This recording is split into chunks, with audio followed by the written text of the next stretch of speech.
All right, everybody. In this video, let's talk about the Walt Disney World Resort and the blessing of size.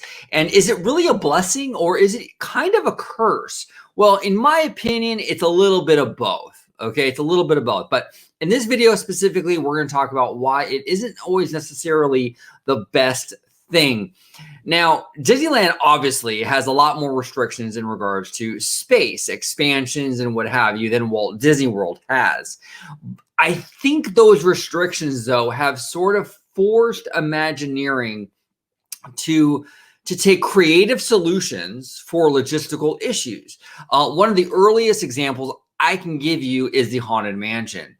This amazing, stretching room in the Haunted Mansion was really birthed out of necessity to get guests underground and outside underneath the Disneyland railroad tracks and into a show building that's outside of the park perimeter. Okay, so that's one of the most iconic scenes in Disney park history is that stretching room, and it was birthed out of necessity. Okay, it's a creative solution for a logistical issue. Okay, another great example is Galaxy's Edge more recently.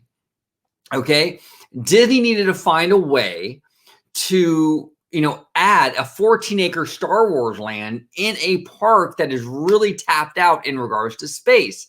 So what do? They looked backstage. They got rid of some of the backstage areas. They looked at the Big Thunder Ranch dining area, and they reconfigured the Rivers of America. But in doing all these things, it created a much more impressive transition from in the park where you go in and it's like this foresty area, and it's a beautiful transition into Galaxy's Edge, much more impressive than what they have in Florida, where it was just kind of tacked on right next door to Toy Story Land, right?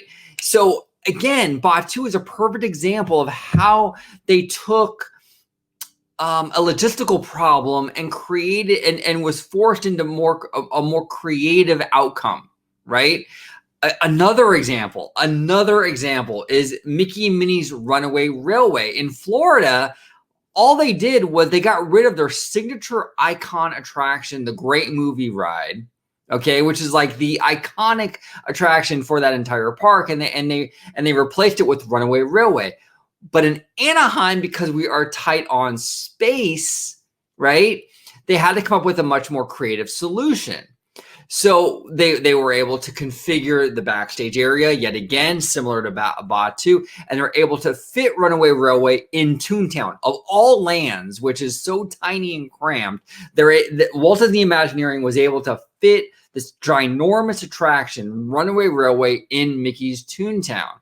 And the outcome is much better. Just like Galaxy's Edge, we didn't lose any attractions, right? We're adding. It's a plus to the park. It's not just a substitution, so to speak. So this has happened over and over and over and over and over again, where Disneyland is forced to be creative, to kind of overcome these logistical hurdles. And in doing so, I think the product has really benefited.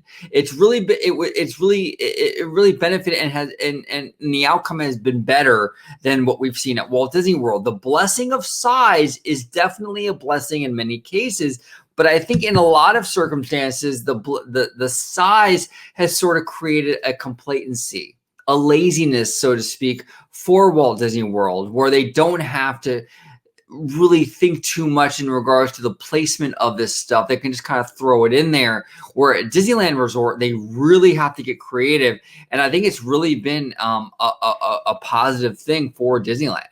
I really do. And I mean, you can even talk about Tower of Terror if you want to add that in there. Mission Breakout, which is a fan favorite. I think most people agree Mission Breakout is better than the original Tower of Terror. And again, that attraction was birthed out of necessity. It was birthed because of space and trying to figure a way to incorporate that attraction into the Avengers campus. So again, another great addition, a creative solution to a logistical problem. So yeah, the blessing of size over at Walt Disney World is definitely a good thing. It is a blessing in many ways, but in a lot of ways, it stymies creativity. I think that the Disneyland Resort has really benefited from having to really forcing Imagineering to really think outside the box.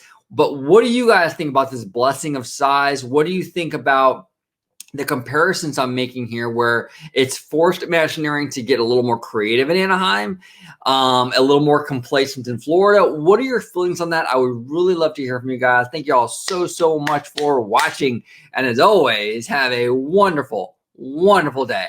Bye-bye, y'all.